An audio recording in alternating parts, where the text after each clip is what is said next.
you definitely need a lawyer to assist you in the defense of your case when you are charged with possession of marijuana, second degree, possession of drug paraphernalia, or any other drug offense that is pending in municipal court.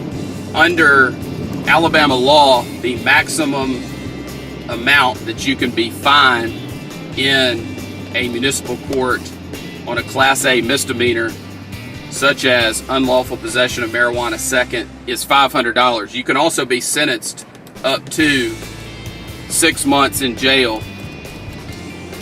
The issue with a conviction for possession of marijuana second degree is usually, for most people, related to the driver's license aspect. And your driver's license under the Code of Alabama will be suspended for 6 months if you are convicted of possession of marijuana second degree. The collateral consequences of a conviction for possession of marijuana second degree in a municipal court, those are very severe as well.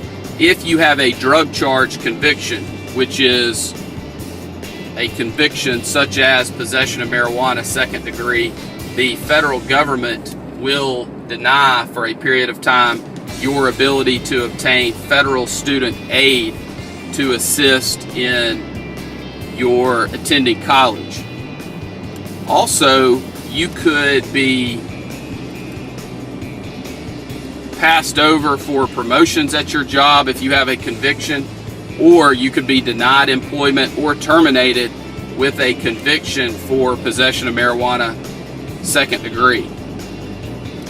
In addition, if you have a professional license, it is very, very, very important that you understand that if you are convicted of a drug offense, depending on what your board requires, you will likely be required to notify your board either immediately or on renewal that you have been convicted of a drug offense. It's very, very, very important that you do everything within your power on the front end to avoid a conviction so that you can protect your professional license. Even if you are charged, there may be a requirement that you report that to your board, but if the charge is dismissed, you will not suffer any of the other collateral consequences, and you may not be subject to discipline by the board that issued your license. There is no question that you need counsel when dealing with any drug charge, but especially possession of marijuana second. The other drug charge I want to talk to you about is possession of drug paraphernalia. On any traffic stop or any encounter with the police, if they find something that could be construed to be used to make or cultivate or use any type of drug, they can charge you with possession of drug paraphernalia.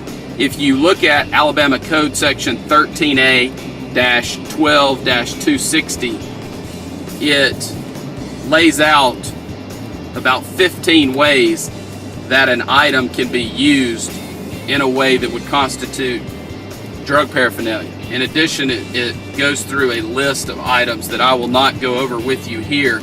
The bottom line is, if you are charged with possession of drug paraphernalia and you feel like you are wrongfully charged, or the item was in your possession not for use as drug paraphernalia, then it is something that we need to be aware of so that we can bring that up through the negotiation process in an effort to settle the case, or through the trial process. It's important for you to understand that there are multiple options on resolving drug cases that help you to avoid a conviction. That is the goal in every single drug case, is to avoid a conviction for the charged offense. It is important that you have competent legal counsel who has handled thousands of Alabama criminal cases and who has the experience and the knowledge necessary to get you the best result possible on your case.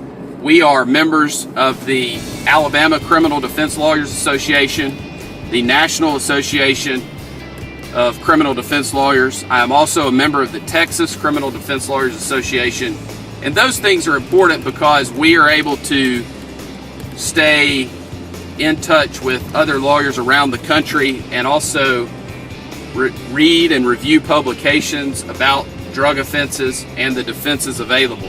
It's just very important that you have somebody who is knowledgeable and experienced in all aspects of the case, including the collateral consequences issue.